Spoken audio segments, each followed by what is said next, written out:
Minister of Agriculture and Fisheries Floyd Green has resigned following a controversial video which surfaced last night showing him and several others at a social gathering purportedly on a no-movement day and paying scant regard to the COVID-19 protocols. The video has caused a public outrage on social media, with many calling for Green to be sanctioned. In his resignation letter, Green said he has disappointed so many, including his family, his son and Prime Minister Andrew Holness, but most importantly, the people of Jamaica who he was sworn to serve. Also seen in the video are Jamaica Labour Party GLP councillor for the Mona division in the Kingston and St. Andrew Municipal Corporation, Andrew Bellamy, and Green's assistant Gabrielle Hylton, who is also vice president of the GLP National Organization for Women.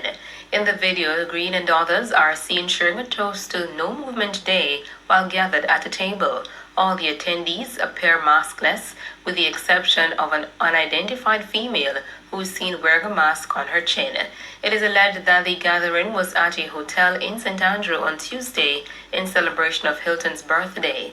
Tuesday was a no-movement day, part of measures implemented by the government to combat the spread of COVID-19 in the island.